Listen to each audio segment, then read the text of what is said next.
नमस्कार। पिछले लेक्चर में हमने आयुर्वेद का प्रयोजन, दोष कितने होते हैं, दोषों की चिकित्सा क्या होती है, उसके बाद हमारे पास यहाँ पे रसों के प्रधान महाभूत ये सब देखा था। आज अपन शुरू करने वाले हैं द्रव्यों का वर्गीकरण। क्या शुरू करेंगे आज अपन? द्रव्यों का वर्गीकरण। ठीक है, अब यहाँ से चलते हैं। अब देखो, द्रव्य द्रव्य अभी अपन ने पहले क्या पढ़े थे कि द्रव्य दो प्रकार के होते हैं। कौन कौन से द्रव्य?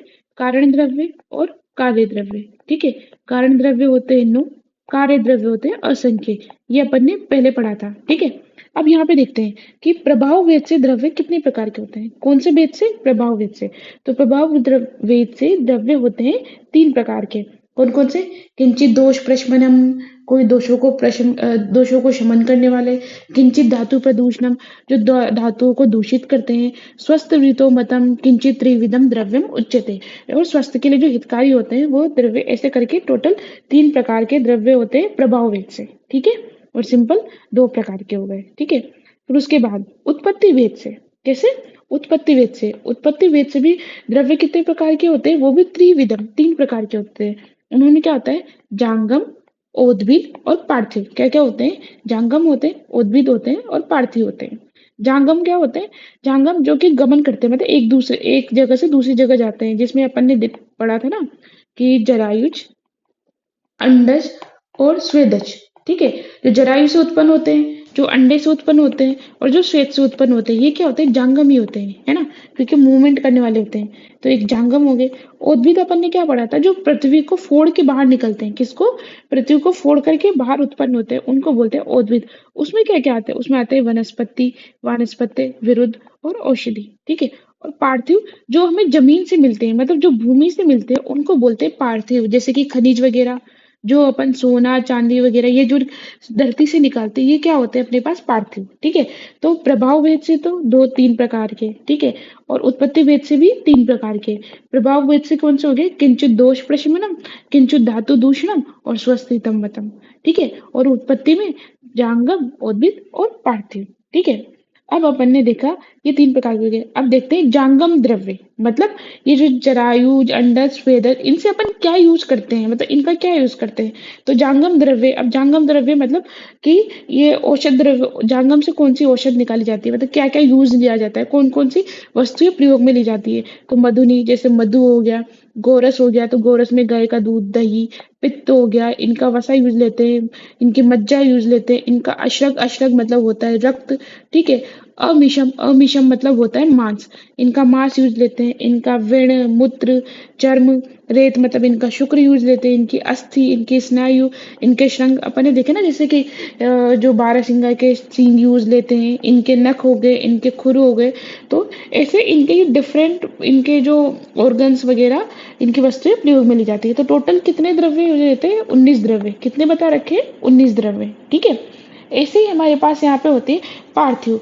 पार्थिव में क्या आता है? पार्थिव द्रव्य। ठीक है, पार्थिव द्रव्य में होगा जैसे कि सोना, है ना। समला यहाँ पे शिलाजतु को लिया गया है। पंचलोहा 5 प्रकार के लोहे, जैसे कि चांदी, तांबा, वंग, नाग और लोह।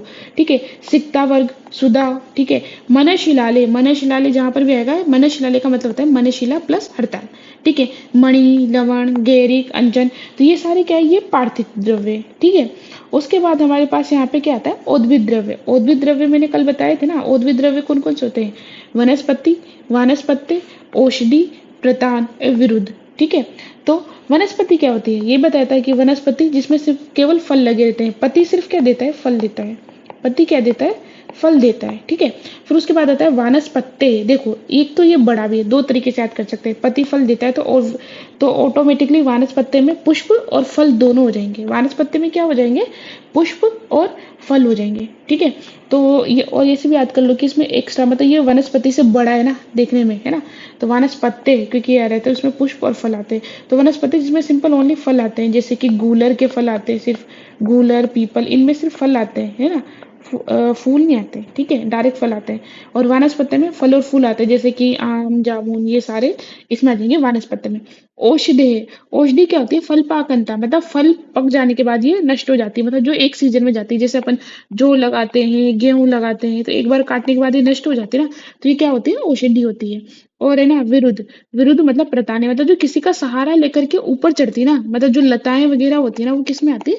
विरुद्ध में आती है। तो औद्भिद द्रव्य चार प्रकार के होते हैं। फल, फल फल वनस्पति, वानस्पत्य, औषधि और विरुद्ध। वनस्पति में क्या होता है? सिंपल फल आते हैं। वानस्पत्य में पुष्प और फल दोनों आते हैं। औषधि क्या होती है? फल पाकनता, फल इसके पाक होने के बाद ये नष्ट हो जाती है। और विरुद्ध क्या होती है? प्रताने, किसी का सहारा लेके चढ़ती है। ठीक है, यहीं पे एक अपन को बस याद रखना है कि जो वानस्पत्य है ना, इसकी जगह पे सुश्रुत ने है ना वृक्ष बोल दिया। क्या बोल दिया?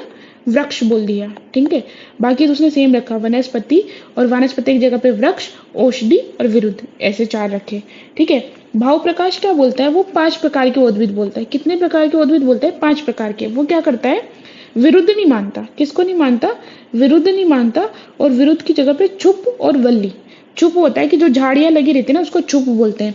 और वल्ली वही जो पेड़ पे चढ़ती है वैसी। तो ये 5 प्रकार की मानता है, विरुद्ध को नहीं मानता, चुप और वल्ली। तो इसका हो जाएगा वनस्पति, वानस्पत्य, औषधि, चुप और वल्ली। ठीक है, और सुश्रुत क्या बोलता है? वनस्पति, वानस्पत्य की जगह पे वृक्ष और औषध और विरुद्ध। ठीक है, आ गया समझ में? तो ये अपन ने जांगम, उद्भिद और पार्थिव इनके द्रव्य देख लिए। ठीक है, अब इनके ग्राह्य अंग कौन कौन से होते हैं? मतलब उद्भिद द्रव्य कौन से होंगे? सारे पेड़ पौधे पत्तियां वगैरह ये तो होगी ना। तो उसका अपन क्या क्या यूज कर सकते हैं, मतलब इनके ग्राह्य अंग क्या होते हैं, क्या क्या यूज कर सकते हैं? तो हम इनकी मूल यूज कर सकते हैं, जैसे शतावरी मूल वगैरह लेते हैं, प्लांट्स की मूल नहीं लेते वो। इनकी त्वक यूज कर सकते हैं, इनका सार, इनका निर्यास, इनका नाल, स्वरस, पल्लव। इनकी क्षार यूज करते हैं, क्षीर, फल, पुष्प, भस्म, तेल, कंटक। ये सारे अपन इसका क्या करते हैं? ये इनके ग्राह्य अंग होते हैं। तो टोटल उद्भिद गण कितने हो गए? 18। ठीक है, उद्भिद द्रव्य पूछे तो वो कितने होते हैं? 4। ठीक है, उद्भिद द्रव्य 4 होते हैं। पर उद्भिद गण पूछे ना, गण, कि उद्भिद गण कितने होते हैं? उद्भिद गण, तो वो हमारे पास यहाँ पे कितने होते हैं? वो होते हैं हमारे पास यहाँ पे 18। उद्भिद गण 18 होते हैं। और उद्भिद द्रव्य जो रहते हैं वो क्या होते हैं? 4 होते हैं। ठीक है, अब आता है इस चैप्टर के इम्पोर्टेंट चीजें जहां से क्वेश्चंस बनते हैं। ये सारी जो टेबल्स हैं इनसे क्वेश्चंस बनेंगे, तो इनको ध्यान से देखना है। ठीक है, तो अब जहां तक अपन ने पढ़ा इसको अपन एक बार नोट से देख लेते हैं। ठीक है।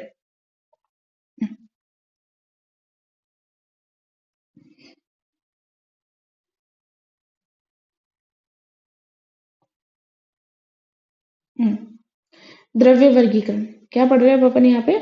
द्रव्य वर्गीकरण। हम्म, देखो, प्रभाववेद से द्रव्य कितने प्रकार के होते हैं? 3 प्रकार के होते हैं। किंचित दोष प्रशमनम, किंचित धातु प्रदूषणम और स्वस्थ, मतलब जो स्वास्थ्य के लिए हितकारी होते हैं। ठीक है, योनि या उत्पत्ति भेद से भी द्रव्य 3 प्रकार के होते हैं। कौन कौन से? जांगम हो गया, उद्भिद हो गया, पार्थिव हो गया। ठीक है, पार्थिव को ही भौमोषक बोलते हैं। ठीक है, जांगम द्रव्य इसके अपन ने कितने वो बताए थे ग्राह्य अंग? इसके टोटल वो 19 होते हैं। जांगम द्रव्य 19 होते हैं। पार्थिव या भौम इसके अपन ने क्या बोले थे? 9 होते हैं, जिसमें पंचलोहा, मनशिला, इसमें मनशिला, हड़ताल, लवण, गेरी, कंचन, तो 9 बताए थे। ऐसे उद्भिद द्रव्य इसके भेद कितने होते हैं? 4 होते हैं। ठीक है, पर है ना, वो भेद 4 होते हैं। कौन कौन से? वनस्पति, वानस्पत्य, औषध और विरुद्ध। ठीक है, तो वनस्पति जो कि फल देता है, पति से फल देता है। ठीक है, फल देता है। तो हमारे पास वनस्पति में सिर्फ फल होता है। और वानस्पत्य ये बड़ा भी है। ठीक है, वनस्पति छोटा है, वानस्पत्य बड़ा है, तो इसमें पुष्प और फल दोनों आते हैं। औषधि क्या होती है? फल पाकता, फल नष्ट होने पर ये भी नष्ट हो जाती है, मतलब एक सीजन तक चलती है। और प्रथा ने विरुद्ध। और सुश्रुत ने वानस्पत्य की जगह पे क्या बोला है? वृक्ष बोला है। ठीक है, उद्भिद द्रव्य के ग्राह्य अंग, ग्राह्य लक्षण कितने हैं? 18 है। ठीक है, जांगम के कितने दे रखे थे? 19। पार्थिव के कितने दे रखे थे? 9। और इसके जांगम द्रव्य के कितने हैं? 18 है। ठीक है, अब जिसमें क्षार हो गया, चीर हो गया। चीर जांगम में नहीं है, मतलब जांगम में क्या दे रखा है? बस ओनली गोरस वगैरह, जिसमें दूध दही वगैरह सब ले लिया। ठीक है, यहाँ पे चीर जो कि प्लांट से जो चीर जैसे अर्क दुग्ध होता है, तो वो सारे। ठीक है, भस्म, प्ररो, सुंग। ठीक है, तो ये 19 9 ये है ना, कभी कभी क्वेश्चन आ जाते थे पहले, बस ऐसे ही रीड आउट कर लो, कभी स्ट्राइक हो जाएगा माइंड में अगर आएगा तो सामने। ठीक है, अब अपन देखते हैं मूलिनी और फलिनी द्रव्य। क्या देखते हैं? मूलिनी और फलिनी द्रव्य। देखो, मूलिनी मूलिनी द्रव्य कितने होते हैं? षोडश।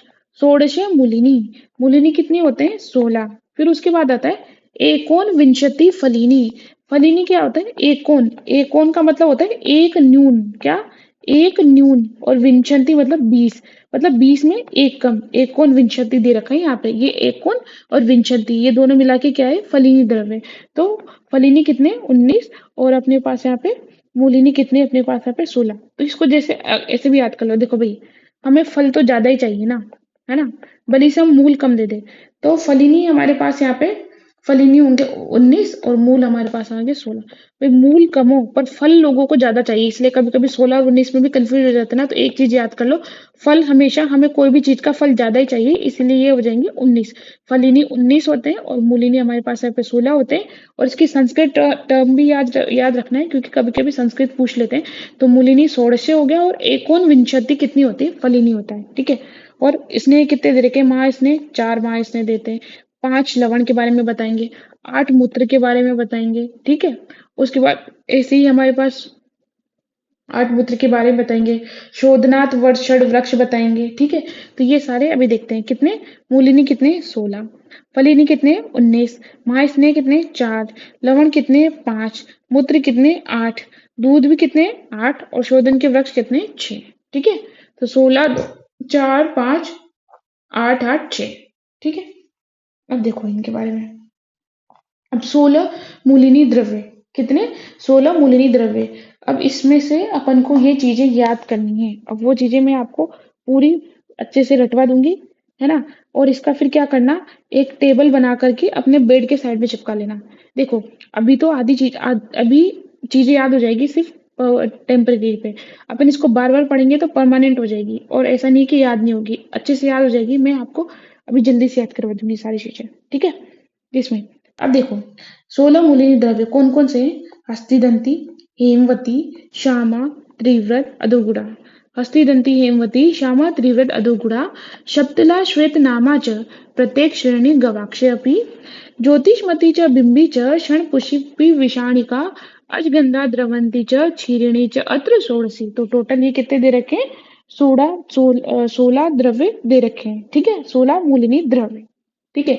अब ये याद हो गया। अब इसको और सिंप्लीफाई ना इस आगे वाले में कर दिया है। कैसे, कि अब अपन को याद करना है, इसने बोल दिया कि अब इसमें और है ना क्लेरिफाई कर दो कि विरेचन द्रव्य, इनमें से इन 16 में से विरेचन द्रव्य कितने, वमन द्रव्य कितने, और हमारे पास यहाँ पे क्या बोलते हैं, सिरो विरेचन द्रव्य, और क्या है, सिरो विरेचन द्रव्य, ठीक है। तो विरेचन द्रव्य इन 16 में से, ठीक है, इन 16 में से विरेचन है 11, है ना, वमन है 6, और क्या बोलते हैं, वमन द्रव्य, विरेचन हो गए हमारे पास यहाँ पे 11 हो गए, है ना, वमन द्रव्य हमारे पास यहाँ पे 3 हो गए, और उसके बाद और 2 सिरो विरेचन द्रव्य हो गए। ये विवश कोड याद कर लेना, इसको मैं ना वहीं से बताती हूँ, नोट से बताती हूँ, जल्दी याद हो जाएगा। देखो हमने देखा कितने मूलिनी द्रव्य 16, फलिनी द्रव्य कितने 19। अब अपन इनकी गणना करते हैं, ठीक है। तो देखो, तो 16 में से भी विवश कोड याद रखो, विवश मतलब विरेचन के कितने, वमन के कितने, और शिरो विरेचन के कितने। तो इसके 16 मूलिन द्रव्य में विरेचन के हैं 11, वमन के हैं हमारे पास यहाँ पे 3, और शिरो विरेचन के 2, ठीक है। अब वमन के 3 कौन कौन से द्रव्य हैं, तो इसमें याद कर लेना, विश्व है या फिर विश्व। तो वी से अपने पास यहाँ पर हो जाएगा विम्बी, क्षणपुष्पी, व से वचा, वचा कोई हेमवती बोला है, वचा कोई क्या बोला है, हेमवती बोला है। तो या तो विश्व है याद कर लो, या विश्व याद कर लो, बिंबी क्षणपुष्पी व से वचा, जिसको हेमवती बोला है। या फिर इसको ऐसे भी याद कर लो, हेम विष, क्या याद करोगे, हेम विष। तो हेम विष में अपने पास क्या हो जाएगा, हेमवती मतलब वचा, वी से अपने पास विम्बी, और स से हमारे पास आ जाएगा क्षणपुष्पी, ठीक है। हो गए वमन के 3। अब विरेचन के 11 याद करते हैं, है ना। विरेचन के 11 याद करते हैं, तो आगे ना कल्प स्थान आएगा। तो कल्प स्थान में 6 ही वमन के द्रव्य दे रखे, और 8 है ना विरेचन के द्रव्य। ऐसे करके 6 चैप्टर वमन के और 6 चैप्टर विरेचन के, है ना। चैप्टर 6 होंगे पर उसमें द्रव्य 8 होंगे टोटल। तो ये सारे दे रखे होंगे। तो वहां पर है ना क्या आता है, श्यामा त्रिव्रत, है ना। विरेचन के लिए क्या आता है, श्यामा त्रिव्रत, एक साथ याद करते हैं। और क्या होता है, सप्तला संखिली होता है। और क्या होता है, सप्तला संखिली। पर संखिनी है ना इधर नहीं है, सप्तला इधर आ गया तो संखिनी है ना उधर चला जाएगा, किसमें, फलिनी में चला जाएगा। क्योंकि फल कैसा होता है, शंख जैसा होता है। फल कैसा होता है, शंख जैसा होता है। और मूल कितनी होती है, सप्तमूल। ऐसे ट्रिक से याद करेंगे, है ना। सप्तमूल होती है, तो मूल से मूलिनी में आ जाएगा, और शंखनी फल जैसा होता है तो ये फलिनी में आएगा, ठीक है। और क्या होता है, श्यामा त्रिव्रत, शप्तला संकिली और दंती द्रवंती, ऐसे एक साथ आते हैं ये विरेचन वाले उसमें, है ना। आगे कल्प स्थान में पढ़ेंगे। तो श्यामा, त्रिव्रत, सप्तला, शंखिनी उधर चला जाएगा, दंती और द्रवंती। तो ऐसे 5 तो याद हो जाएंगे आपको, श्यामा, त्रिव्रत, सप्तला इधर आ जाएगा सप्तमूल की वजह से, और शंख जैसा फल होता है तो फल में शंखिनी चला जाएगा, और दंती और द्रवंती। तो हो गए 5 नाम याद, श्यामा, त्रिव्रत, सप्तला, दंती, द्रवंती। श्यामा, त्रिव्रत, सप्तला, दंती और द्रवंती। ठीक है, अब हमारे पास 5 याद हो गए। अब 3, हस्ती, दंती, अजगंधा और गवाक्षी। तो इसको कैसे याद करेंगे, इसको याद करेंगे हग से, HAG, हग। हस्ती, दंती, अजगंधा, गवाक्षी। या फिर ऐसे याद कर लो, सारे जानवरों के नाम आ जाएंगे। हस्ती मतलब हाथी जैसा, अज मतलब बकरा, है ना, अजा बकरी, ठीक है। गवाक्षी, गवाक्षी मतलब गाय, ठीक है। तो क्या बोलते हैं, हाथी, बकरी, गाय, ठीक है। तो HAG याद कर लो या फिर ऐसे याद कर लो, हाथी, बकरी, गाय। तो अपन को टोटल 8 चीज याद हो गई। श्यामा, त्रिव्रत, दंती, द्रवंती और एक सप्तला, 5 तो याद हो गए पहले। और हस्ती मतलब हाथी जैसा, अज, अजगंधा और गवाक्षी गाय जैसा, HAG, ठीक है। 8 चीज याद हो गई। अब बचे 3। अब 3 को कैसे याद करेंगे कि आधा गुड़ में जब क्षीर मिलाते ना तो क्या बन जाता है, विष बन जाता है। आधा गुड़ में क्षीर मिलाएंगे तो विष बन जाएगा वो। तो आधा गुड़ से हो जाएगा अधोगुणा, क्षीर से हो जाएगा क्षीरिणी, और विष से हो जाएगा विषाणिका। ठीक है, तो हो गया ना याद अपन को। तो हमारे पास यहाँ पे देखो, अब दोबारा एक बार मैं वापस अच्छे से बता रही हूँ इसको, और फिर उसके बाद अपन इसको सम अप कर देंगे पूरा। ठीक है, हो गया कि कितने मूलनी द्रव्य होते हैं, 16 होते हैं। उसमें से वमन के कितने होते हैं, 3 होते हैं। विरेचन के कितने होते हैं, 11 होते हैं। और सिर्फ विरेचन के 2, मतलब विवश का कोड हमारे पास यहाँ पे बन जाएगा 11 3 2, 11 3 2।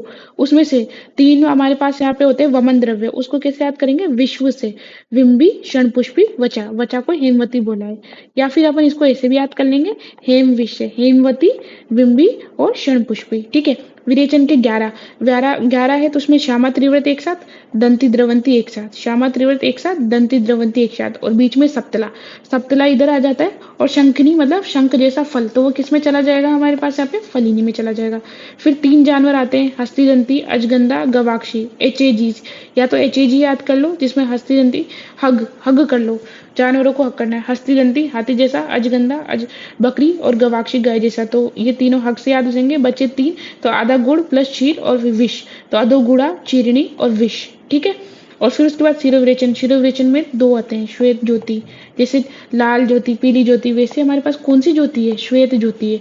तो श्वेत ज्योति से अपने पास यहाँ पे श्वेता, जिसको अपन बोलते हैं अपराजिता, और ज्योतिष्मती। ठीक है ना। तो ये याद हो गया। ये बस ये ना जो टेबल है ना, इसको चिपका लेना साइड में, याद हो जाएगा। अभी तो ये परमानेंट 1-2 बार और पढ़ेंगे, इजीली याद हो जाएगा। ठीक है, अब ऐसे ही चलते हैं फलिनी द्रव्य। फलिनी द्रव्य हमारे पास यहाँ पे कितने होते हैं, 19 होते हैं। कितने होते हैं, 19 होते हैं। और इसका विवश का कोड इसका क्या बनेगा, विरेचन में इसमें कितने होते हैं, विरेचन में होते हैं 10। ठीक है, और है ना वमन में कितने होते हैं, 8। और शिरोविरेचन में तो एक ही होता है। ठीक है, तो शिरोविरेचन में एक ही होता है, वो क्या होता है, प्रत्येक पुष्पी। ठीक है, तो एक किसकी क्या ट्रिक है, प्रत्येक पुष्पी। तो इसमें ना एक प्रत्येक श्रेणी क्या होती है, दंती होती है, और प्रत्येक पुष्पी क्या होती है, अपमार्ग होता है। तो यहाँ पे पुष्पी कौन, तो इसको ऐसे याद कर लेना, पुष्प, फल के पास ही तो पुष्प होता है। किसके पास पुष्प होता है, फल के पास ही पुष्प होता है। इसलिए प्रत्येक पुष्पी मतलब अपमार्ग है, वो फलिनी में आता है।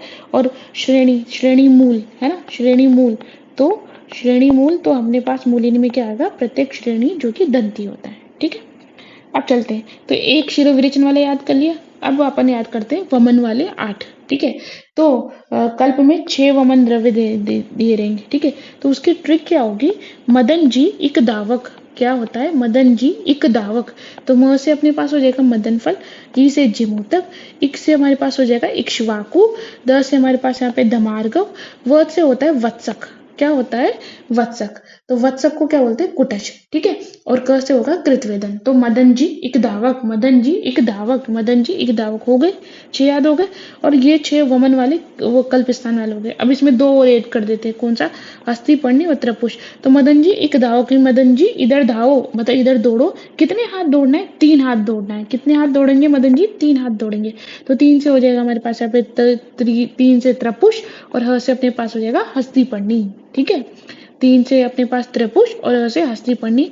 और फिर याद कर ले कि हस्ती, दंती और हस्ती, पर्णी, इनमें फिर कंफ्यूजन होगा तो भैया दंती मूल, दंती किसमें, मूल में, और पर्णी मतलब पत्ते। पत्ते किसके पास होते हैं, फल के पास। ठीक है, पुष्प भी फल के पास होते हैं, पत्ते भी फल के पास होते हैं।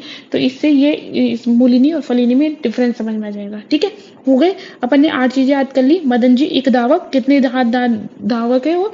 3 हाथ, तो 3 से त्रपुष और हस्ती पढ़नी। ठीक है, अब याद करते हैं 10 वाले। ठीक है, अब यहाँ पे देखो, संखनी सप्तला उधर आ गया तो संखनी इधर आना ही है। और आरगवद, आरगवद भी विरेचन का है, तो आरगवद और संखनी ये दो विरेचन वाले यहाँ पे आ गए। ठीक है, फिर उसके बाद अब दो और याद करो, द्विविध क्लीटक। क्लीटक किसको बोलते हैं? मुलेठी को बोलते हैं।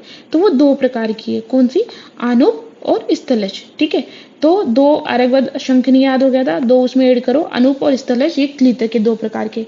ऐसे दो प्रकार के करंज है, कौन कौन से? प्रक्रिया जिसको लता करंज बोलते हैं, उदक्रिया जिसको सिंपल करंज बोलते हैं। तो हो गए ना 6 नाम याद। कैसे याद हुए?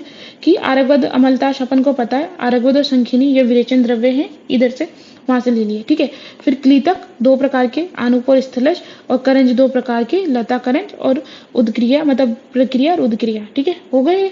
अब बचे हमारे पास यहाँ पे कितने बचे? 3 बचे। ठीक है, तो उसको सॉरी 4 बचेंगे, है ना। तो 4 बचेंगे हमारे पास यहाँ पे, तो उसको कैसे याद करेंगे? हरि बिका कोटा में। हरि कहाँ पे बिक गया? कोटा में बिक गया। कहाँ बिका? हरि बिका कोटा में। तो हरित की, हरि से हरित की, वी से हमारे पास हो जाएगा विडंग, क से हमारे पास हो जाएगा कंपिलक, और कोटा से अपने पास यहाँ पे अंतकोटर पुष्पी। कौन सी पुष्पी? अंतकोटर पुष्पी। ठीक है, इसको वापस से एक बार फिर देख लेते हैं यहाँ पे कि इसका विवश कोड कितना है। कि इसमें विरेचन के हमारे पास यहाँ पे है, विरेचन के 10 है, वमन के 8 है, और शिरोविरेचन का 1 ही है। जिसमें एक है वो अपमार्ग, प्रत्येक पुष्पी। पुष्पी और श्रेणी में कंफ्यूजन हो तो पुष्प किसके पास होते हैं? फल के पास होते हैं। ऐसे ही पर्णी, हस्ती पर्णी और हस्ती दंती में कंफ्यूजन हो तो दंती मूल, दंती मूल ये मूलिनी में आ गए अपने पास। और पर्णी मतलब पत्ते किसके पास होते हैं? फल के पास होते हैं। ठीक है, अब इसके बाद अपन देखते हैं 8 कैसे याद किया अपन ने। मदन जी एक धावक, तो मदन फल, जिमूतक, इक्ष्वाकु, दमार्गव, वत्सक, वत्सक कुटच को बोलते हैं, और क से कृतवेदन। ठीक है, और कितने हाथ धावक करते हो? 3 हाथ, तो त्रपुष और हस्तिपर्णी। अब 10 विरेचन वाले कैसे याद करेंगे? देखो, विरेचन वाले और क्या बच गए थे? आरगवद और शंखिनी, है ना। सप्तला मूल तो उधर है, तो शंखिनी, शंख जैसा फल। कौन सा फल? शंख जैसा फल। तो वो शंखिनी किस में आ जाएगा? फलिनी में आ जाएगा। तो आरगवद शंखिनी ये दो हो गए। अब दो क्लीतक, क्लीतक किसको बोलते हैं? मुलेठी को। ये दो प्रकार की होती है, आनुप और स्थलज।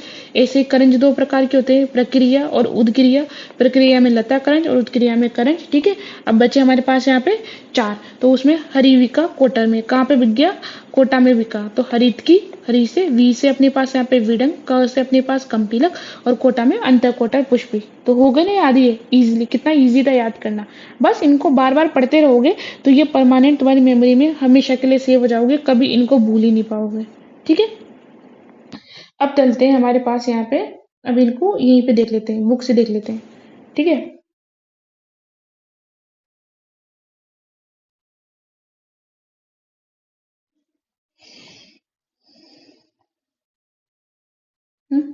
हो गए। तो अपन ने याद किया कि मूलनी द्रव्य में, ठीक है, क्षर्दन के लिए, क्षर्दन के लिए 3 होते, कौन कौन से? क्षणपुष्पी, बिंबी, हेमवती। विश्व से याद किया था और हेमविश्व से याद किया था। शीर्ष विरेचन, शिरोविरेचन में 2 याद किया था। श्वेत, श्वेत ज्योति। ठीक है, तो श्वेत, श्वेता को या अपराजिता बोलते, तो श्वेता और ज्योतिषमती, और बाकी जो बचे थे वो किस में आ गए थे? वो हमारे पास आ गए थे विरेचन में। ठीक है, ऐसे हमारे पास फलिनी द्रव्य, फलिनी द्रव्य में क्या है? शंखनी, विडंगानी, त्रपुषम, त्रपुषम मदनानी च, धमार्गव, धमार्गव अथ इक्ष्वाकु, जिमूतम, कृतवेदनम, अनुपज स्थलजम चेव, क्लीतकम द्विविधम, प्रक्रिया च उदक्रिया च, प्रत्येक पुष्पी तथा व्या। ठीक है, अंत कोटर पुष्पी च, हस्तिपर्ण्या शारदम, कंपिलक, आरगवद, फलमेत कुटजस्य। तो इसमें है ना, ये जो श्लोक की लाइन दे रहे, श्लोक के जो शब्द दे रखे ना, वही याद रखने की। क्लीतक, जैसे मुलेठी के लिए क्लीतक आ गया, तो 2 प्रकार के अनुप और स्थलज क्लीतक। इसमें भी अपन ने देख लिया था कि हमारे पास यहाँ पे नशे के लिए तो सिर्फ एक ही था, वो भी क्या था? अपामार्ग, जिसको प्रत्येक पुष्पी बोला है। ठीक है, फिर उसके बाद 8 वमन के थे, दमार्गव, इक्ष्वाकु, जिमु, कृतवेदन, मदन, कुटज, त्रपुष, हस्तिपर्णी, और बाकी जो बचे विरेचन के। तो अच्छे से याद करवा दे, इनको अच्छे से याद कर लेना। ठीक है, अब हमारे पास यहाँ पे चलते हैं कि और क्या बताएं। तो 4 प्रकार के महास्नेह बताए। कितने प्रकार के? 4 प्रकार के। कौन कौन से? सर्पी, तेल, वसा, मज्जा। मतलब स्नेह कितने प्रकार के होते हैं? 4 प्रकार के। कौन से? सर्पी यानी घी, तेल, वसा, मज्जा, ये 4 प्रकार के होते हैं। ठीक है, इनका काम क्या होता है? अब देखो, अगर जब दो स्नेह को मिलाते हैं ना अपन, जैसे कि सर्पी तेल को मिला दिया, सर्पी मज्जा को मिला दिया, तो जो दो स्नेह को मिलाते हैं ना उसको बोलते हैं अपन यमक। दो स्नेह वाला जो रहता है वो कितना होता है, यमक। तीन स्नेह को मिलाते हैं तो उसको बोलते हैं त्रिव्रत। कि जैसे कि बोल दिया कि भाई तेल वसा मज्जा इन तीनों को मिला दिया, तो वो जो फॉर्मुलेशन होती है वो क्या बोलती है, त्रिव्रत। और उस चारों को मिलाते हैं ना, जिस मान लो कोई ऐसी फॉर्मुलेशन इसमें चारों मिले हुए हैं, सर्पी तेल वसा मज्जा, इन चारों को मिलित फॉर्म में क्या बोलते हैं, महास्नेह। क्या बोलते हैं इनको, महास्नेह बोलते हैं। तो कभी कभी ऐसे टर्म आ जाती है कि यमक, यमक दे रखा है तो यमक का मतलब अपने आप समझ लेना है कि इसमें दो स्नेह मिला गया है, सर्पी तेल मिला, सर्पी मज्जा या वसा मज्जा, ठीक है। त्रिव्रत में तीन मिलाए और महास्नेह चारों को मिला करके क्या बोलते हैं, महास्नेह बोलते हैं, ठीक है। अब इनका काम क्या होता है, ये जो स्नेह इनका काम क्या होता है, पान के लिए, जैसे अपन सर्पी पान करते हैं, तेल का पान करते हैं, है ना, तो पान के लिए, अभ्यंग के लिए, ठीक है, इनसे अभ्यंग करते हैं, बस्ती के लिए या फिर नशे के लिए इनका प्रयोग किया जाता है। तो इसको अपन कैसे याद करेंगे, इसको याद करेंगे अपन पवन। कैसे याद करेंगे, पवन। तो पान, अभ्यंग, बस्ती, नशे, ठीक है। और फिर ये रेफरेंस क्वेश्चन आ जाता है कि ये किसके लिए बोला है, कि ये क्या होता है, ये स्नेहन करते हैं, जीवन देते हैं, ये क्या होते हैं, बल्ले होते हैं, वर्ण का उपचय करते हैं। क्या करते हैं, मतलब वर्ण को बढ़ाने वाले होते हैं, है ना, वर्ण उपचय वर्धनाम, वर्ण के उपचय को बढ़ाने वाले होते हैं, ठीक है। और क्या करते हैं, विहिता वात पित्त कफ अपा, ये क्या करते हैं, वात पित्त और कफ को दूर करने वाले थे। तो सिंपल पहले स्नेह कितने बताए गए, चार प्रकार के, कौन कौन से, सर्पी तेल वसा मज्जा, दो को मिलाते हैं तो यमक बोलते हैं, तीन मिलते हैं तो त्रिव्रत बोलते हैं, चार बोलते हैं तो महास्नेह होते हैं। इनका काम क्या होता है, इनका काम होता है पवन। पवन मतलब पान, अभ्यंग, बस्ती और नशे के लिए होता है। और ये क्या करते हैं, ये स्नेहन करते हैं, ये जीवन देते हैं, है ना, ये जीवन शक्ति प्रदान करने वाले हैं, ये बल्ले होते हैं, ये वर्ण उपचय वर्धन, वर्ण को उपचय को बढ़ाते हैं और वात पित्त कफ को दूर करते हैं, ठीक है। खत्म हो गए स्नेह। अब आता है पांच नमक। नमक कितने प्रकार के बताए गए, पांच प्रकार के बताए गए, कौन कौन सा, वर्चलम सेंधवम च विडम ओद्विद एव च सामुद्रेण सहेतानि पंचसूर्ण लवाणी च, है ना, तो लवणानी च। तो सोवर्चल, सेंधव, विड़, ओद्विद और समुद्र, ये कितने प्रकार के नमक बताए गए, पांच प्रकार के नमक बताए गए हैं, ठीक है। इसको कैसे याद करेंगे, SSAV, क्या क्या, SSAV। तो ट्रिपल एस में आ जाएगा सोवर्चल, सेंधव, समुद्र, और से आ जाएगा ओद्विद, और अपने पास वी से आ जाएगा विड़े नमक, ठीक है। रस तरंगिणी ने किसको नहीं माना, रस तरंगिणी ने ओद्विद को नहीं माना, उसकी जगह पे किसने माना है, रोमक माना है, ठीक है। उसके बाद अब हमारे पास यहाँ पे चलते हैं, अब इनके गुण क्या होते हैं। नमक तो पांच प्रकार के हो गए, अब इनके गुण क्या होते हैं। जो नमक जो रहता है ना वो क्या होता है, स्निग्ध होता है, ठीक है, स्निग्ध होता है। उसके बाद उष्ण होता है, तीक्ष्ण होता है, दीपन करने वाले हैं। नमक अपन नमक करते हैं वो दीपन करता है, ठीक है। आलेपन के लिए यूज करता है, मतलब अपन जो आलेप वगैरह बनाते हैं उसमें ये यूज होता है। स्नेहन स्वेदन में इसका यूज करते हैं। अधोभाग, मतलब अधोभाग से मल कौन निकालता है, विरेचन निकालता है, तो विरेचन में काम आते हैं। उर्दू भागेशु, जैसे कि अपन नहीं देखते क्या कि निरू में, अनुवासन में निरू बस्ती बनाते, तो अपन ये नहीं देखते क्या कि माक्षिक लवणम स्नेह कलकम स्वाकातत इति क्रमात्, कि माक्षिक डालते फिर उसमें लवण डालते, तो जब अपन बस्ती बनाते तो उसमें नमक नहीं डालते क्या। या फिर कोई विरेचन की फॉर्मुलेशन देंगे तो उसमें भी नमक काम आ जाता है। तो इतने सारे, ये अभ्यंग में काम आता है, भोजन में काम आता है, सिर विरेचन में काम आता है, ठीक है। शस्त्र कर्मों में, मतलब ये छेदन और लेखन, नमक क्या करता है, लेखन करने वाला होता है ना, तो छेदन लेखन में काम आता है, ठीक है।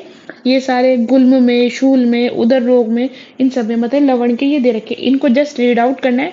कुछ कुछ जो हाईलाइटेड पॉइंट है, हाँ ये याद रखनी है कि हाँ ऐसे दे रखा है, ये स्निग्ध होता है, ये शस्त्र कर्म में यूज होता है, ठीक है। मेन इनके कितने टाइप होते हैं, मतलब कितने नाम होते हैं, और इनके नाम की याद रखना है। अब चलते हैं। अब इसके बाद सर्वाणी आत्रेय शासन, मतलब आत्रेय शासन में कितने मूत्रों का उपदेश किया गया है, अष्ट मूत्रों का। मूत्राणी अष्टो निबोधम, मतलब 8 मूत्र बताए गए हैं। 8 मूत्र कौन कौन से हैं, अविमूत्र, मतलब अवि मतलब होती है भेड़, भेड़ का मूत्र। अजामूत्र मतलब गाय का, बकरी का मूत्र। गोमूत्र मतलब गाय का मूत्र। माईशनी भैंस का मूत्र, ठीक है। फिर उसके बाद हस्ती मूत्र मतलब हाथी का। उष्ट्र, उष्ट्र होता है ऊंट को बोलते हैं, उष्ट्र किसको बोलते हैं, ऊंट को, ऊंट का मूत्र। हयेश, हये हमारे पास यहाँ पे किसको बोलते हैं, घोड़े को, वाजी को, ठीक है, उसका मूत्र। और उसके बाद हमारे पास होता है खर, खर किसको बोलते हैं, गधे को, खर किसको बोलते हैं, गधे को। तो टोटल 8 प्रकार के मूत्र बताए गए, कौन कौन से, अवि, अजा, गोमूत्र, महिष, हस्ती, उष्ट्र, हयिष और खर, है ना। तो उसमें से ना जो आगे के दे रखे ना, अब देखो जो अपन घर में पालते हैं ना, अब वो तो किसको शुभ मानते हैं, उसके फीमेल को तो शुभ मानते हैं कि गाय भैंस भेड़ बकरी ये तो पालते हैं अपन, क्या बात पालते हैं, गाय भैंस भेड़ बकरी, ठीक है। तो इनका क्या लेना है, इनका किसका मूत्र लेना है, इनके फीमेल वाला मूत्र लेना है, मतलब इनकी जो स्त्री जाति है ना उनका मूत्र लेना है, गाय भैंस भेड़ बकरी का। और जो लास्ट में ये दे रखे ना, हाथी ऊंट घोड़ा गधा, इनका क्या लेना है, इनके मेल का, मतलब इनके पुरुष जाति का मूत्र लेना है, ठीक है। तो इसे कंफ्यूजन नहीं लेना है। जो अपन गाय भैंस भेड़ बकरी मानते हैं, तो अपन गाय को तो क्या मानते हैं, शुभ मानते हैं। तो ये जो गाय भैंस भेड़ बकरी है ना, ये काम की होती है, ऐसे मान लो कि जो गाय, ये सब लोग क्यों पालते हैं, क्योंकि ये काम की होती है, ये शुभ होती है, तो इनका फीमेल का मूत्र लेते हैं, ठीक है। और मेल में हमारे पास यहाँ पे क्या होगा, हाथी ऊंट घोड़ा गधा, इसके मूत्र को लेते हैं, ठीक है। अब चलते हैं, 8 मूत्र बताए यहाँ पे, पर केदेव निघंटु है ना वो 9 प्रकार के मूत्र बताता है। कितने प्रकार के मूत्र बताता है, 9 प्रकार के। 8 जो रहता है वो तो 8 तो यही सही, उसमें नर को भी ऐड कर लेता है। किसको ऐड कर लेता है, वो नर को ऐड कर लेता है, ठीक है। अब इनके, अब मूत्रों के गुण क्या होते हैं, मतलब मूत्रों के काम क्या होते हैं, मूत्र क्या करते हैं हमारे पास, कैसे होते हैं। तो ये उष्ण होता है, मूत्र गुण में कैसा होता है, उष्ण होता है, तीक्ष्ण होता है, अरुक्ष, मतलब ये कंप्लीटली रुक्ष नहीं होता और ना ही कंप्लीटली स्निग्ध होता है। देखो आचार्य यहाँ पे स्निग्ध भी लिख सकते थे ना, अरुक्ष मतलब क्या हुआ, जो रुक्ष नहीं होता इसका मतलब वो स्निग्ध होता है, तो वो कंप्लीटली स्निग्ध नहीं होता है, इसीलिए उसको क्या बोलते हैं अपन, क्या बोलते हैं, अरुक्ष बोलते हैं, ठीक है। और इसमें रस कौन कौन से होते हैं, कटु रस होता है और लवण रस होता है, ठीक है। और फिर बाकी तो ये ज्यादा काम की नहीं, फिर भी पढ़ लो कि उत्सादन में काम आता है, आलेप में काम आता है, आस्थापन वस्ति में काम आता है, विरेचन में काम आता है, स्वेदन में काम आता है, आना में काम आता है, अगध वगैरह इनमें काम आता है, ठीक है। और क्या होता है, उदर रोग में, अर्श में, गुल्म में, कुष्ठ में, किलाश में, इनमें काम आता है। ये तो जस्ट रीड आउट पॉइंट है, ठीक है। आगे जाकर के देखेंगे कि ये दीपनीय होता है, विष दीपनीय, अपन ने नमक भी पढ़ा था, वो भी दीपनीय होता है। विषग्न, विष को खत्म करता है, ये कृमिग्न होता है, ठीक है, ये याद रखना है। और क्या, यहाँ से क्वेश्चन आ गया था, ये पूछ लिया था, ये किसके लिए बोला गया है, पांडु रोग उपसृष्टा नाम उत्तमम श्रमम च उच्यते, कि पांडु रोग को खत्म करने के लिए, खत्म करने वाला मतलब पांडु रोग का नाश करने में उत्तम क्या होता है, तो मूत्र। तो ये वाली रेफरेंस बेस्ड लाइन आ गई थी, इसको याद करना है, ठीक है। और दोषों में ये क्या करता है, श्लेष्माणम संयत पित्तम, श्लेष्मा का समन करता है। अगर अपन इस मूत्र का पान करते हैं तो श्लेष्मा का समन करता है। वात का क्या करता है, मारुत च अनुलोमियत, वात का अनुलोमन करता है। और कश्यत पीतम अधोभागम इत्यस्मिन गुण संज्ञा, और है ना अधोभाग से पित्त का कर्षण करता है, मतलब उसको खुरच करके बाहर निकालता है, पित्त गुद को, गुदमार्ग से पित्त को बाहर निकालता है। तो त्रिदोष का शमन हो गया ना, कि तीनों दोषों पे काम करता है। तो यहाँ पे इंपॉर्टेंट क्या है, याद रखना है, उष्ण याद रखना है, ये अरुक्ष होता है। जल्दी जल्दी में ना लोग बाग इसको रुक्ष पढ़ लेते हैं, तो क्या होता है, ये अरुक्ष होता है, कटु रस होता है, और कटु और लवण रस होता है, ठीक है। पांडुरोग उपशिष्टा नाम उत्तमम श्रम, ये किसके लिए बोला है, मूत्र के लिए बोला है। श्लेष्मा का क्या करता है, शमन करता है। मारुत का क्या करता है, अनुलोमन करता है। और अधोभाग से पित्त का क्या करता है, कर्षेत मतलब उसको निकालता है, ठीक है। ये गुण हो गए। पर ये चरक में बोला है ना, कर्षेत पित्तम, पित्त विरेचक होता है, ऐसा चरक में बोला है।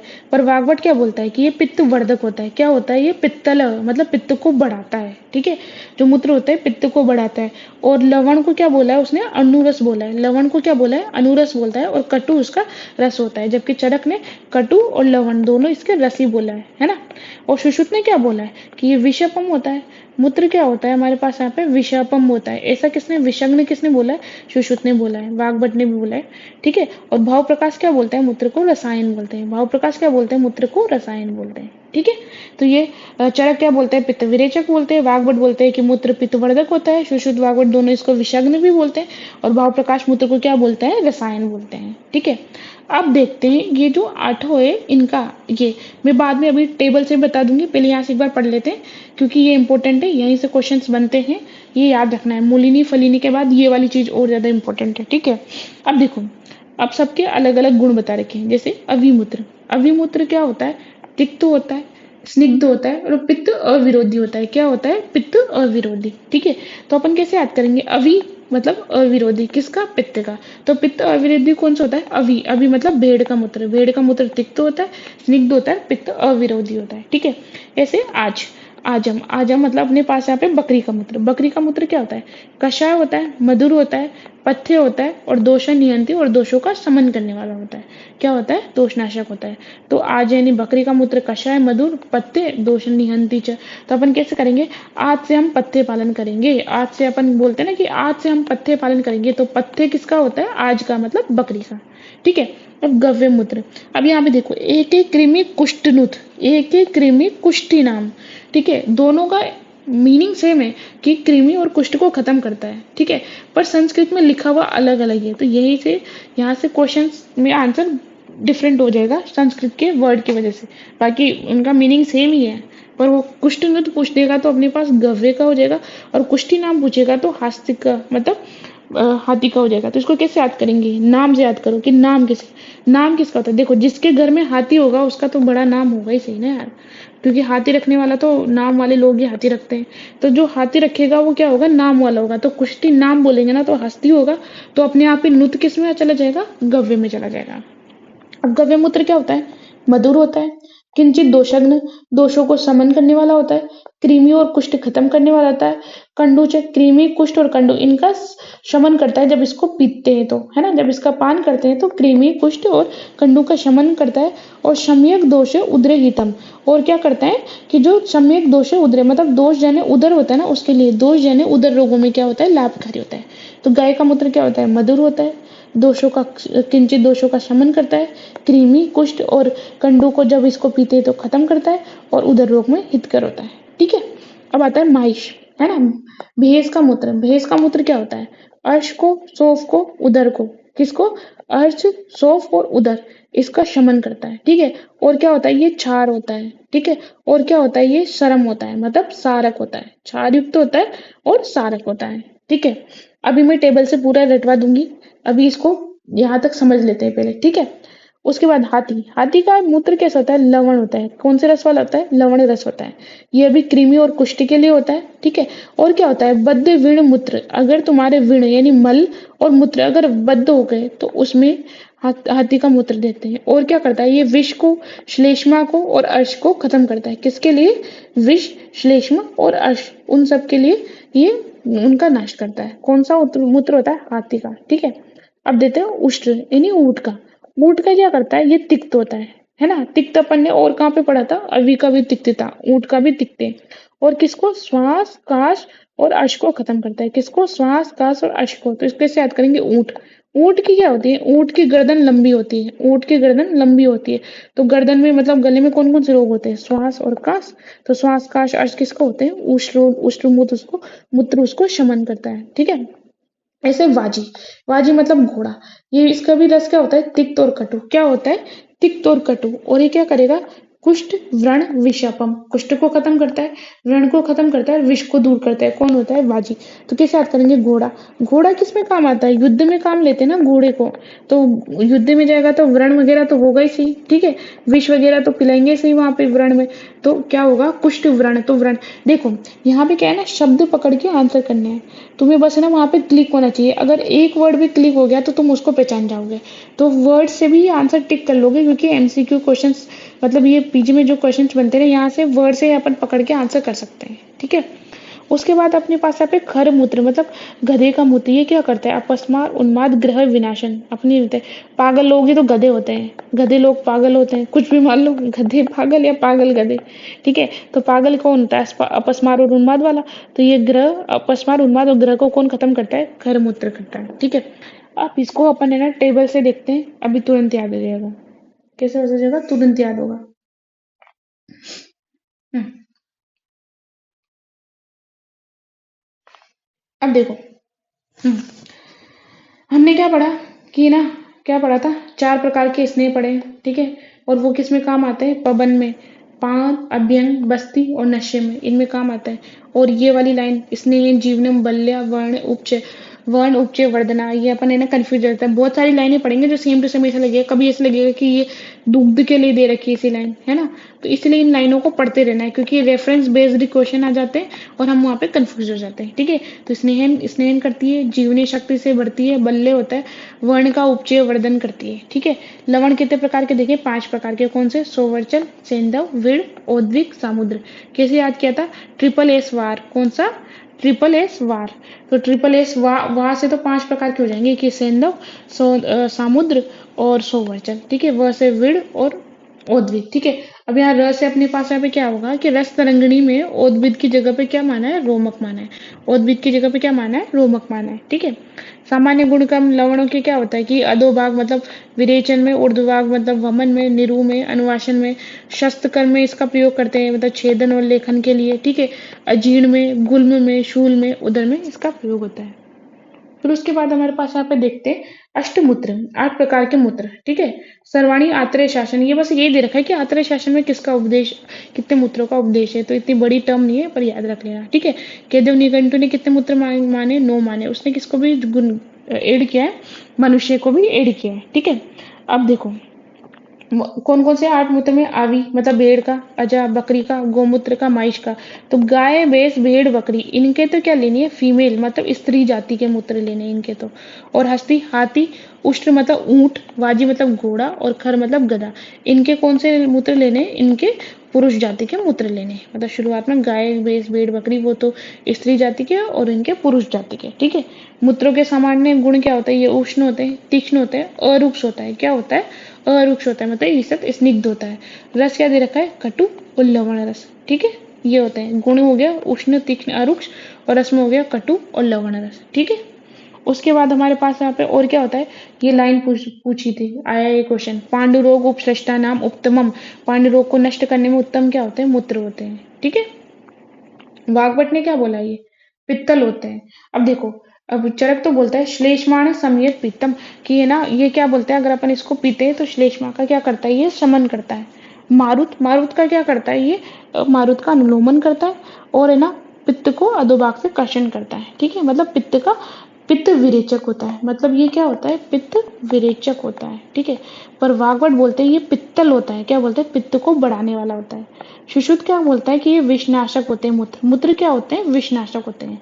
और भाव प्रकाश क्या बोलते हैं, रसायन वाले होते हैं। ठीक है, एक बार फिर से रिवाइज कर लो। चरक बोलता है कि ये पित्त विरेचक होते हैं मूत्र। वाग्भट बोलते हैं ये पित्तल होते हैं, पित्त की वृद्धि करने वाले होते हैं। सुश्रुत बोलते हैं मूत्र विषनाशक होते हैं। भाव प्रकाश बोलते हैं कि ये क्या होते हैं, रसायन रसायन होते हैं। ठीक है, अब इनके पृथक पृथक गुण। ठीक है, अब ये याद करते हैं। ठीक है, तो इसमें जो रस है ना वो तो इतने इंपॉर्टेंट नहीं है, फिर मतलब याद तो करनी ही है, पर ये जो चीजें ना जो हाईलाइटेड दे रखी है इससे क्वेश्चन आ चुके हैं ये वाले, तो अपन को ये वाली चीजें ना ये याद करनी है। ठीक है, अब देखते हैं। अवि मतलब भेड़, भेड़ का क्या बोला था मैंने, स्निग्ध, पित्त और विरोधी। तो इसको कैसे याद करोगे, अवि है ना, तो अवि मतलब अविरोधी। तो अविरोधी, पित्त अविरोधी कौन सा है, भेड़ का मूत्र है। ठीक है, बकरी, बकरी का क्या है, कषाय मधुर। ठीक है, कषाय मधुर है। और पथ्य दोषा निहंती मतलब त्रिदोष, दोषों को खत्म, दोष शामक होता है। तो पथ्य का मैंने कैसे याद किया था, तो आज हम मूत्र था तो कि भाई आज हम पथ्य का पालन करेंगे। क्या करेंगे, आज हम पथ्य का पालन करेंगे। तो हमारे पास पे कषाय मधुर और पथ्य कौन सा होता है, बकरी का मूत्र, अजा। ठीक है, गाय, गाय का तो मधुर होता है, इसलिए गाय का दूध नहीं पीते, कहीं मीठा मीठा लगता है दूध, है ना। गाय का दूध क्या होता है, मीठा मीठा होता है, इसलिए मधुर हो गया, है ना। किंचित दोषग्न मतलब ये दोष को खत्म करता है। और कृमि कुष्ठ नुत, नाम किसका होता है, जो हाथी रखता है उसका नाम होता है, तो नाम वहां पर जाएगा, तो नुत किस में हो जाएगा, गाय में होता है। ठीक है, और क्या, कृमि कुष्ठ और कंडू का शमन करता है और उदर रोग के लिए हितकर होता है। ठीक है, माहिष, माहिष का क्या है, मतलब भैंस, भैंस का मूत्र कैसा होता है, चार, है ना, चार होता है, चार ही होता है। तो ये किसको खत्म करता है, ये अर्श, शौफ और उदर को। कैसे याद करोगे, ASU से, है ना। ASU ड्रग्स होती है ना, ASU ड्रग्स, आयुर्वेद सिद्धा यूनानी। तो ऐसे ही यहाँ पे जो भैंस का मूत्र है वो क्या होता है, ASU होता है। ASU मतलब अर्श को, शोफ को और उदर को नाश करता है। ASU अर्श, शोफ नाशक, उदर नाशक। और क्या होता है, सरम, सारक होता है ये। ठीक है, उसके बाद हाथी, हाथी हस्ती का, हस्ती का कैसा होता है, लवण होता है, रस उसका। और कृमि कुष्ठ नाम, और क्या करता है, कृमि कुष्ठ को खत्म करता है।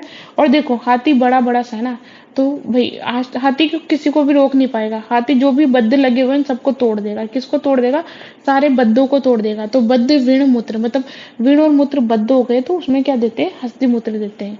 ठीक है, विष को खत्म करता है, श्लेष्मा का, श्लेष्मा रोग को खत्म करता है। श्लेष्म आमे, यहाँ पर क्या है, आमे, आमे मतलब होते हैं रोग।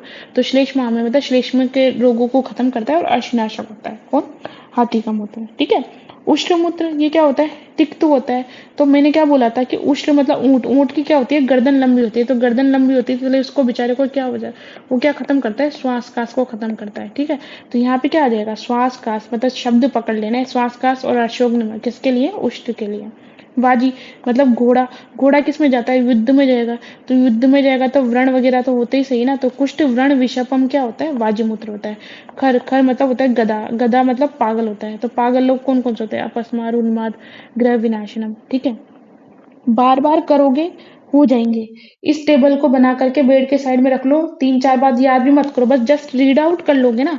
ऐसे ट्रिक है कि अविरोधी मतलब अवि वाला है, पत्ते मतलब आज पत्ते का सेवन करेंगे मतलब बकरी वाला है। ठीक है, कृमि कुष्ठ नुत, नुत हमारे पास गाय का है पर नाम किसका होता है, हाथी का होता है। ASU मतलब अक्षशोफ नाशक और उद्रग, ये कौन सा होता है, महिष का होता है। ठीक है, उसके बाद उष्ण, गर्दन किसकी लंबी होती है, ऊंट की, तो श्वास कास वाला हो जाएगा। घोड़ा कहाँ पे जाता है, युद्ध में, तो व्रण होता है, तो यहाँ पे वाजुमूत्र वाला आता है। गधा क्या होता है, पागल होता है, तो अपस्मार, उन्माद, ग्रह विनाशनक। ठीक है, इनके ये प्रधान रस भी याद करोगे, याद हो जाएंगे। ठीक है, तो अपन एक साथ देखो, देखो अर्शनाशक मतलब अर्श कौन कौन से मूत्र में बोला गया है। तो अपन को पता है ना, BHU में ये नेशनल लेवल का क्षार सूत्र वाला सेंटर है ना। अर्श कहाँ पे सबसे अच्छे होते हैं, BHU में सबसे सबसे ज्यादा पेशेंट वहीं पे आते हैं और वहीं पे सही होते हैं। तो बी से हमारे पास हो जाएगा भैंस का मूत्र, ह से हस्ती का मूत्र, ऊ से उष्ट्र का मूत्र। ये क्या है, अर्शनाशक, अपन ने देखा था ना। माहिष में देखो ये अर्श आ गया, हस्ती में देखो ये अपने पास यहाँ पे अर्शनाशक आ गया, और उष्ट्र में भी अशोक हो गया। ठीक है, तिक्त में अपने पास कौन कौन से, ये देखो तिक्त, तिक्त है अपने पास यहाँ पे वाजी में, है ना, उष्ट्र में और अवि में। तो कैसे याद करोगे, वाव, वाव कैसे याद करोगे, वाव से। और विष किस में आता है, हस्ती और वाजी में। ठीक है, किस किस में आएगा, हस्ती, यहाँ पे देखो विष, और वाजी में भी हमारे पास यहाँ पे विषपम। ठीक है, तो याद हो जाएंगे ये सारी चीजें, है ना, कर लोगे, करोगे तो याद हो जाएंगे। ठीक है, अब अपन चलते हैं आगे। अब दुग्ध के बारे में पढ़ते हैं, किसके बारे में पढ़ते हैं, दुग्ध के बारे में पढ़ते हैं।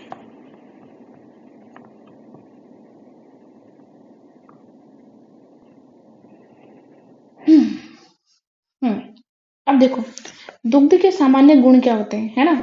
दुग्ध भी कितने प्रकार के बताए, 8 प्रकार के बताए। ठीक है, वही जो अपने मूत्र थे ना, कि गाय, भैंस, भेड़, बकरी, ठीक है, ऊँटनी का, इनका दुग्ध वैसे ही है।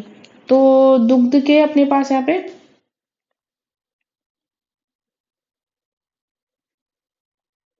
हम्म किसका, गाय का, भैंस का, भेड़ का, बकरी का। गाय, भैंस, भेड़, बकरी, हाथी, घोड़ा, ऊंट, और यहाँ पे गधे की जगह पे स्त्री का दुग्ध आ गया, क्योंकि गधे का दुग्ध तो ले नहीं सकते, स्त्री का दुग्ध। ठीक है, तो 8 प्रकार के दुग्ध के बारे में बताया।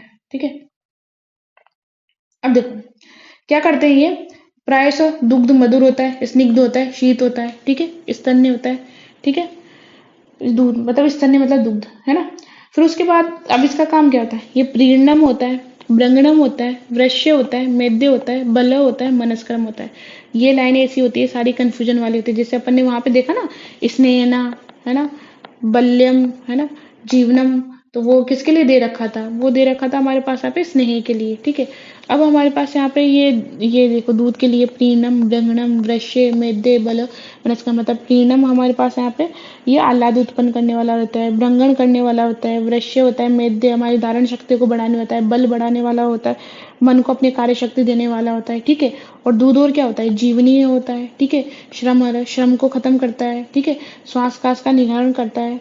हंति शोणित पीतम मतलब रक्त पित्त को शमन करता है, क्योंकि शीत पीले वाला होता है ना। संदान विहत से च, विहत मतलब फ्रैक्चर हो जाते हैं ना, उसको जोड़ने वाला होता है। ठीक है, और सबसे और क्वेश्चन डायरेक्ट क्या आता है, सर्व प्राण भृताम सात्म्यम समनम शोधन तथा, मतलब सारे प्राणियों के लिए क्या होता है, सारे प्राणियों को जीवनी शक्ति देने वाला, है ना। सब जीव धारियों के लिए साथ में होता है, समन करता है, शोधन करता है। ये कौन करता है, दुग्ध करता है। ठीक है, श्रेष्ठ क्षीण छतेषु, जो क्षीण छत वाले रोगी रहते हैं, है ना, उनके लिए, क्षीण के लिए, क्षीण वाले रोगियों के लिए, छत वाले रोगियों के लिए श्रेष्ठ होता है। ठीक है, और देखो पांडु रोग में, अम्ल पित्त में, शोष में, गुल में, उदर में। तो ये सेम सेम दिखने वाली लाइन है, अपन इनको बस रीड आउट कर लो, है ना, और जो हाईलाइटेड पॉइंट है उनको याद कर लो। अतिसार में इसका उपयोग होता है, और किस में, योनि रोग में, शुक्र दोष में, ठीक है ना, मूत्र में, प्रदर वाले में, इन रोगों में। और किसके, पुरुष ग्रथि थे, मतलब अगर हमारे पास यहाँ पे बद्ध मल हो जाए, है ना, मल बद्ध हो जाए, पुरुष ग्रथित हो जाए, है ना, कॉन्स्टिपेशन हो जाए, तो उसमें अपन नहीं बोलते क्या कि भाई ना दूध पीने से, मतलब किसी का मृदु कोष्ठ होता है ना, तो वो ना अगर रात को सोने से पहले अगर गर्म दूध पी के सोते ना, तब भी उसका विरेचन हो जाता है। ठीक है, तो ये ग्रथित पुरुष में पथ्य होता है, ये वात पित्त विकारों में, वात पित्त विकार के रोगों को देते हैं।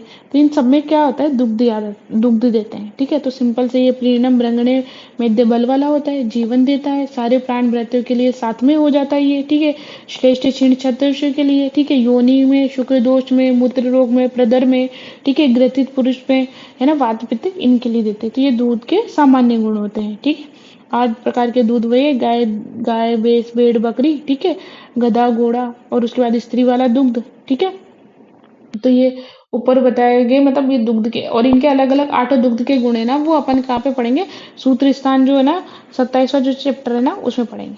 ठीक है, अब चलते हैं कि जैसे फलीनी द्रव्य, फलीनी अपने पास कितने बोले थे कि मूल तो 16 है, फलीनी फल ज्यादा चाहिए इसलिए फलीनी होते हैं 19, और 16 अपने पास यहाँ पे हो गए मूलिनी द्रव्य। ठीक है, 4 स्नेह पढ़ लिए अपन ने, 5 लवण पढ़ लिए अपन ने, 8 मूत्र पढ़ लिए, और 8 ही प्रकार के दुग्ध होते हैं वो पढ़ लिए। ठीक है, अब अपन पढ़ेंगे 6 षड शोधन वृक्ष। शोधनार्थ है ना 3 वृक्ष और होते हैं। ठीक है, कौन कौन से होते हैं, शोधनार्थ है ना 3 वृक्ष होते हैं। ठीक है, शोधनार्थ मतलब ऐसे तो 6 वृक्ष होते हैं, कितने होते हैं 6, जिसमें से ना अपन 3 जो रहते हैं ना, 3 का तो अपन क्या लेते हैं, क्षीर यूज करते हैं, है ना, और 3 के अपन क्या करते हैं, त्वक मतलब उसकी जो छाल होती है ना वो यूज करते हैं। ठीक है, अब 3 क्षीर यूज करते हैं, वो कौन कौन से हैं, वमने अश्मंतक, वमन के लिए किसका यूज करते हैं, अश्मंतक का यूज करते हैं, किसका यूज करते हैं, अश्मंतक का यूज करते हैं। ठीक है, और स्नेही क्षीर इसका किस में यूज करते हैं, विरेचन में यूज करते हैं। ठीक है, और दोनों ही वमन और विरेचन उसमें किसका यूज करते हैं, अर्क का क्षीर, वमन और विरेचन दोनों में अर्क का क्षीर यूज करते हैं। तो शोधना 3 वृक्ष जिनका क्षीर यूज करते हैं, तो अश्मंतक का जो क्षीर रहता है वो वमन में यूज करते हैं, स्नेही का क्षीर विरेचन में यूज करते हैं, और अर्क का क्षीर है ना वमन और विरेचन दोनों में यूज होता है ना, ऐसे ही ना। और रस तरंगिणी ने ना अश्मंतक की जगह पे क्या माना है, वट माना है। क्या माना है, अश्मंतक की जगह पे वट माना है।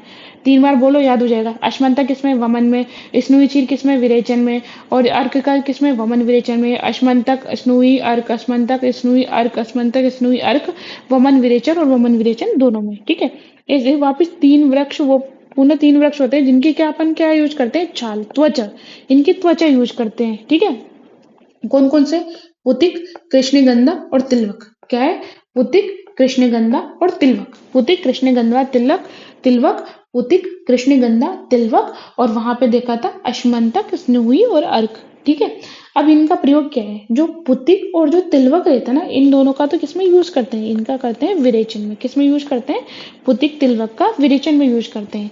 जबकि जो कृष्णगंधा होता है ना, कृष्णगंधा इसका यूज किसमें करते हैं, परिशर्फ में, सोथ में, अर्श में, मतलब जो सारी स्किन डिजीजेज होती है ना हमारी, अर्श हो गया, दद्रु, विद्रदी, गलगंड, कुष्ठ, अलजी वगैरह, इन सब में किसका यूज करते हैं, कृष्णगंधा का यूज करते हैं, है ना।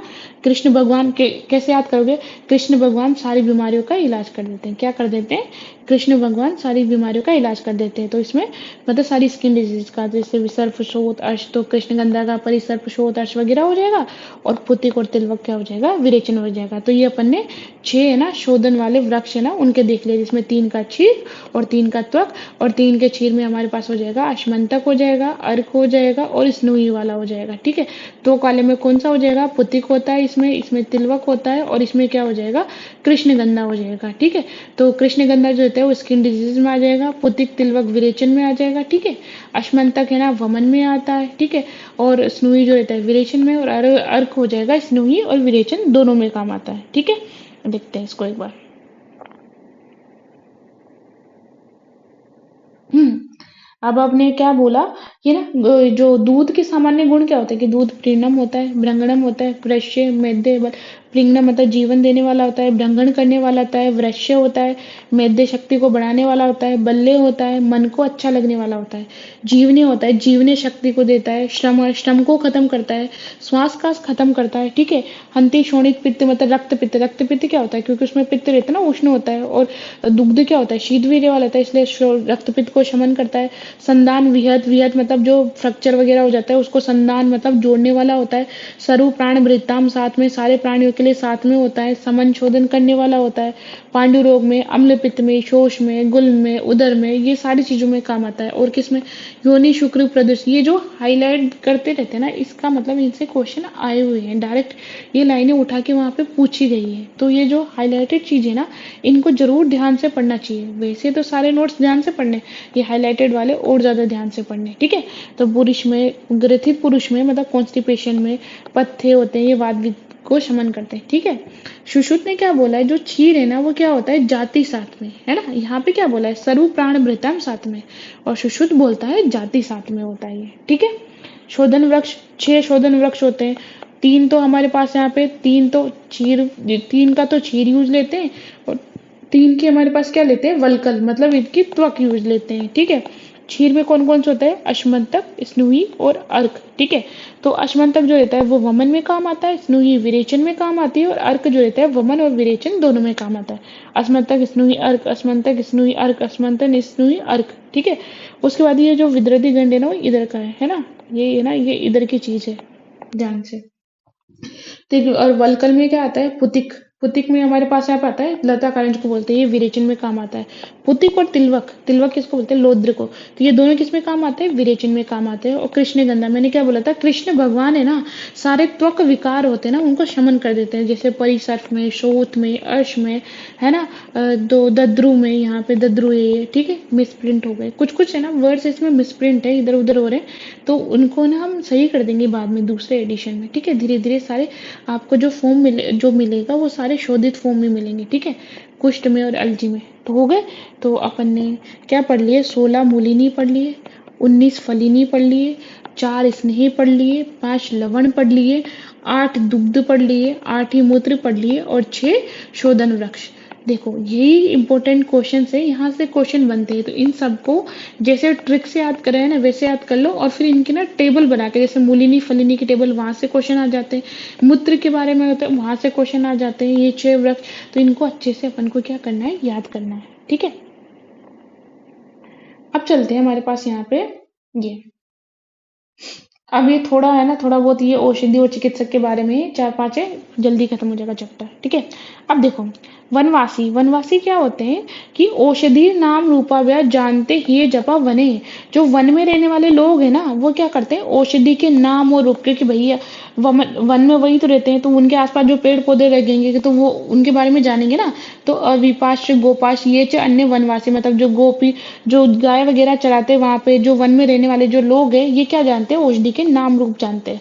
तो आचार्य ने यहाँ पे ये क्यों बताया, अपन को ये बताया कि ना जिसको भी औषधियों के बारे में जानना है ना, तो उन लोगों से संपर्क स्थापित करके ना अपन औषधियों के नाम स्वरूप को जान सकते हैं, ठीक है। तो इनसे अपन को पूछना भी चाहिए, ठीक है। उसके बाद अब अपने पास यूँ बोलता है कि ना भाई वो सब जानते, इसका मतलब ये हुआ वो तो औषधियों के बारे में जानते हैं, मतलब वो ट्रीटमेंट कर सकते हैं, मतलब वो अच्छे लोग हैं, मतलब वैद्य के जैसे काम कर सकते हैं, तो नहीं। दूसरे दूसरे श्लोक में उन्होंने बोल दिया कि न नाम ज्ञान मात्रेण रूप ज्ञानेन वा पुनः औषधिनम औषधि नाम पराम प्राप्ति कश्चित द्वेदित महर्ति, मतलब सिर्फ नाम और ज्ञान या रूप, मतलब नाम ज्ञान रूप जानने से वो औषधियों की पराप्ति नहीं होती, मतलब उनको औषधियों का पूरा ज्ञान हो गया ऐसा नहीं जानना चाहिए। मतलब कोई व्यक्ति औषधियों के केवल नाम ज्ञान प्राप्त कर लिया, स्वरूप को जान ले, तो इससे औषधि का उससे पूर्ण ज्ञान हो गया, ऐसा नहीं कहना चाहिए, ठीक है। तो यहाँ पे पहले चरक जी बोलते हैं, आचार्य चरक की है ना, ये लोग इनके बारे में जानते, तो फिर कुछ लोग सोच लेंगे इसका मतलब ये वैद्य बन सकते हैं, पर नहीं। सिंपल उनके नाम ज्ञान या उनके स्वरूप को जान लेना, औषधि को जान लेना नहीं होता है, ठीक है। तत्वविद कौन है, ये क्वेश्चन आ जाता है डायरेक्ट, है ना, एमसीक्यू पूछ लेते हैं वो कि तत्वविद कौन होते हैं।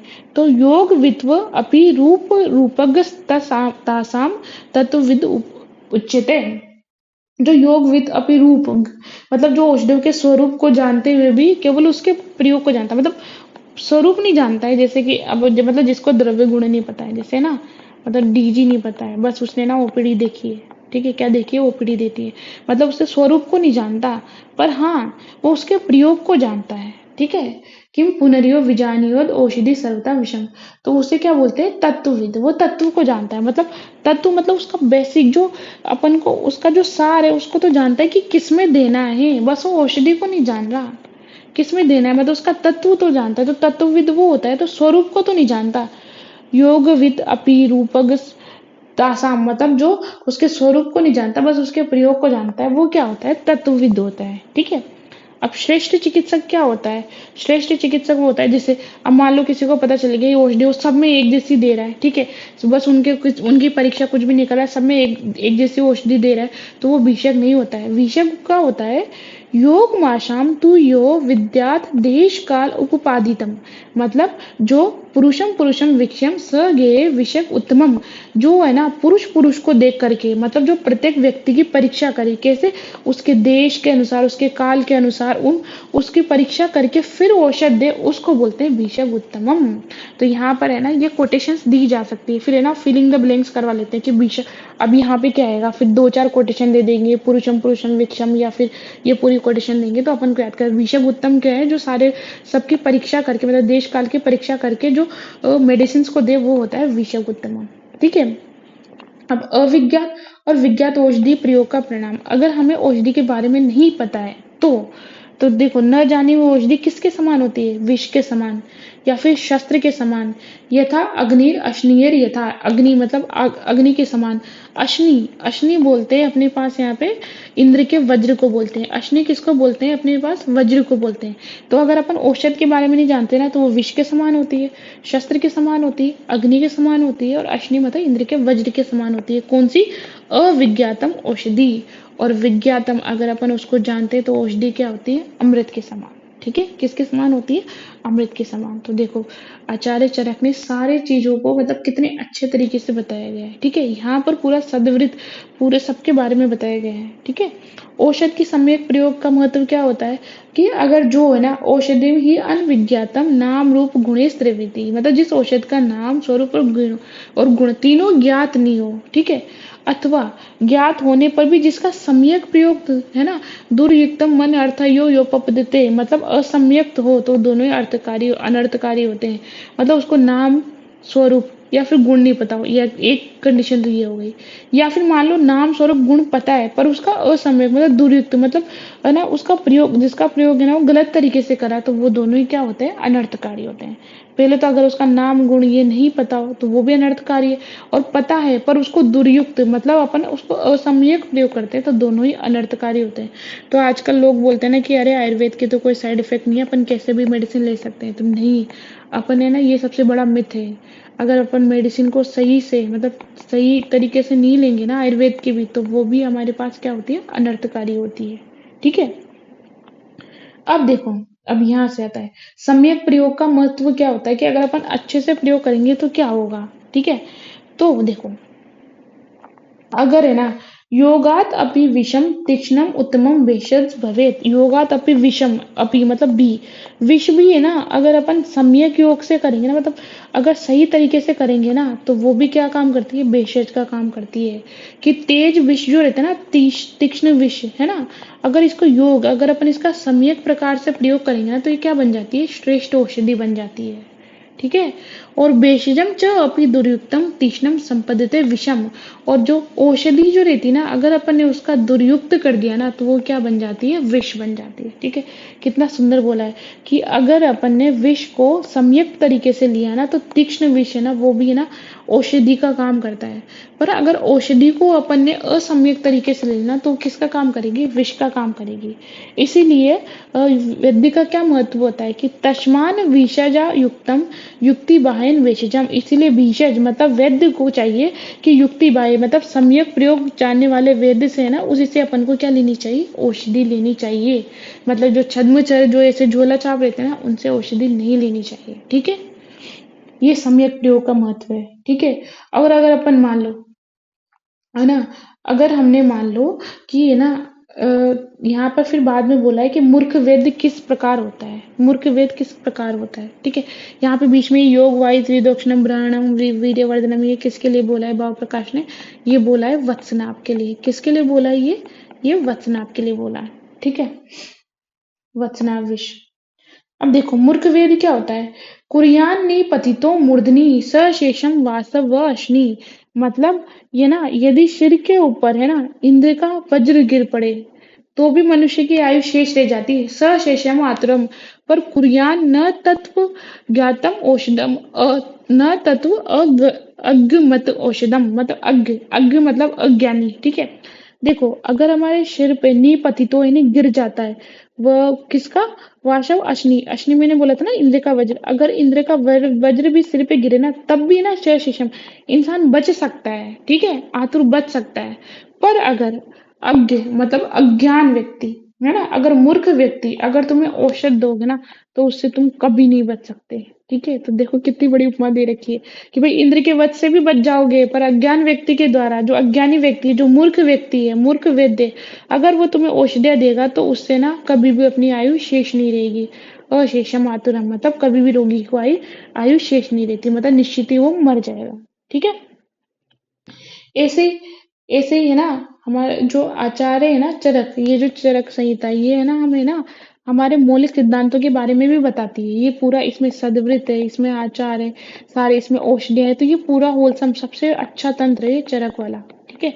अब देखो यहाँ पे बोल रहा है कि मूर्ख वैद्य द्वारा रोगी से धन लेने की निंदा, मतलब मूर्ख वैद्य रोगी से धन लेता है ना, तो उसको क्या करना चाहिए कि वरम आशी विष विषम, है ना, कि है ना, अब वरम आशी, आशी विष होता है मतलब सर्प का विष, कि सर्प का विष पी के मर जाओ, या फिर क्वथितम ताम्र में मतलब या उबाले हुए ताम्र को पी लो, है ना, पीतम, या अति अग्नि संतृप्ता बक्षिता व अपि अयोगुड़ा, या फिर है ना अति अग्नि संतृप्ता मतलब है ना, क्या बोलते हैं, अग्नि में तपाए लोहे के गोले को खा लेना अच्छा है, पर न तो श्रुतवताम वेशम विव्रता शरणागतात् गृहीतम अन्नम पानम व वित्तम व रोग पीड़ितम, पर है ना वैद्य का वेश बन करके जो पीड़ित या जो शरण में आए रोगी ना, उनसे अन्न पान और धन लेना अच्छी बात नहीं है, मतलब उसकी निंदा की गई है, ठीक है।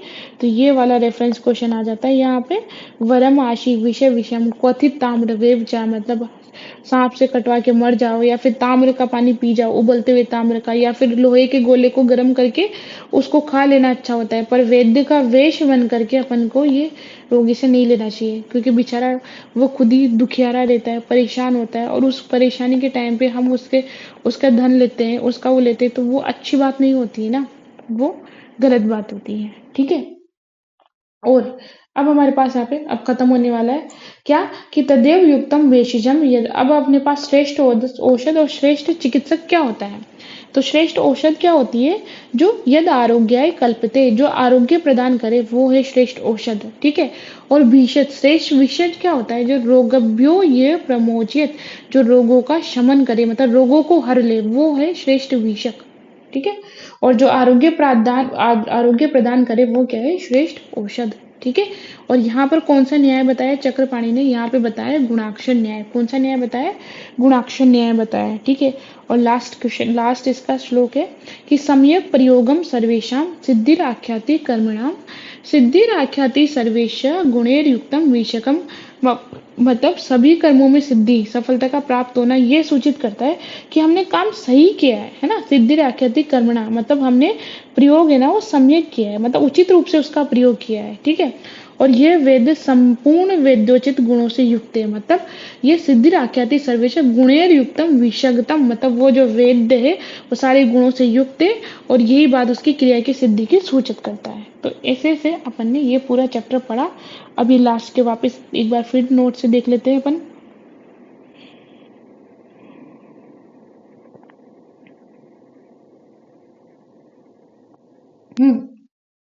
देखो, तत्वविद क्या होता है, तत्वविद कौन होता है, जो रूप ज्ञान है ना, योग विना रूप तासाम तद्विद उच्यते, जो औषधि के स्वरूप को तो जानता नहीं है, पर केवल उसके युक्ति योग प्रयोग को जानता है, किसको, उसके युक्ति योग प्रयोग को जानता है, वो किसको जानने वाला होता है, तत्व को जानने वाला होता है, ठीक है।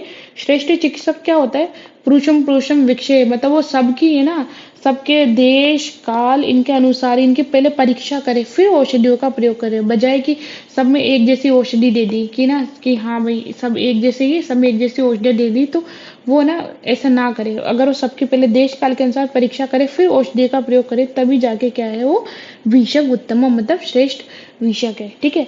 अज्ञात औषध क्या करती है, जैसे कि अगर अपने है ना विष, है ना, यथा विष तथा शस्त्रम यथा अग्नि रश्यता, वो अज्ञात औषधि विष के समान होती है, शस्त्र के समान होती है, अग्नि के समान होती है, अश्नीय इंद्र के वज्र के समान होती है, अज्ञान औषध।